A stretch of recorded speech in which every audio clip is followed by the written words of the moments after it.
कोकण विभागीय आयुक्त रुबल अग्रवाल यांनी जिल्हाधिकारी कार्यालयात घेतला विविध योजनांचा आढावा। ठाणे शासन व प्रशासन सर्वसामान्यांच्या सर्वांगीण विकासासाठी कटिबद्ध आहे। त्या दृष्टीने ठाणे जिल्ह्यातही शहरी व ग्रामीण भागात केंद्र व राज्य शासनाच्या विविध योजनांच्या माध्यमातून विविध विकास कामे प्रगतीपथावर आहेत। या विकास कामांचा तसेच महसूल विभागाच्या नियमित कामकाजाचा आढावा घेण्यासाठी आज कोकण विभागीय आयुक्त रुबल अग्रवाल यांनी ठाणे जिल्हाधिकारी कार्यालयात भेट दिली। जिल्हाधिकारी कार्यालयातील समिती सभागृहाची बैठक संपन्न झाली। केंद्र व राज्य शासनाच्या विविध योजनांच्या आढाव्याबरोबरच विभागीय आयुक्त श्रीमती अग्रवाल यांनी विशेष शासकीय प्रकल्पांसाठी लागणारी जमीन आणि भूसंपादन स्थिती, शासकीय जमीन, ग्रामभेटी या विषयांचाही सविस्तर आढावा घेतला।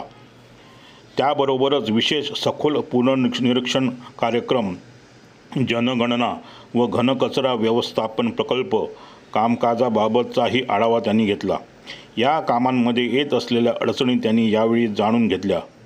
तसेच या विशेष मोहिमा विहित वेळेत पूर्ण करण्याविषयी संबंधितांना सूचना दिल्या।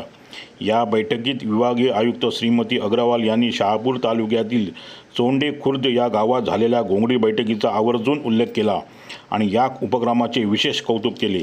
लोकाभिमुख प्रशासनासाठी अशा प्रकारचे नाविन्यपूर्ण उपक्रम क्षेत्रीय अधिकाऱ्यांनी राबविणे ही काळाची गरज असल्याचे त्यांनी अधोरेखित केले। यावेळी जिल्हाधिकारी श्री कृष्ण पांचाळ, मुख्य कार्यकारी अधिकारी रणजित यादव यांच्यासह अप्पर जिल्हाधिकारी हरिश्चंद्र पाटील, विभागीय आयुक्त कार्यालयाचे सह आयुक्त विजयकुमार मसाळ, विभागीय आयुक्त कार्यालयाचे उपायुक्त डॉक्टर सागर घोलप, निवासी उपजिल्हाधिकारी डॉक्टर संदीप माने, नवी मुंबई महानगरपालिकेचे अतिरिक्त आयुक्त सुनील पवार, भिवंडी निजामपुरा महानगरपालिकेचे अतिरिक्त आयुक्त विठ्ठल डाके, ठाणे महानगरपालिकेचे अतिरिक्त आयुक्त प्रशांत रोडे यांच्यासह उपजिल्हाधिकारी रुपाली भालके, सर्जेराव मस्के पाटील, वरुणकुमार सहारे, शशिकांत गायकवाड, प्रांताधिकारी उर्मिला पाटील आणि जिल्ह्यातील सर्व मतदार नोंदणी अधिकारी, मतदार महानगरपालिकेचे उपायुक्त यांची उपस्थिती होती।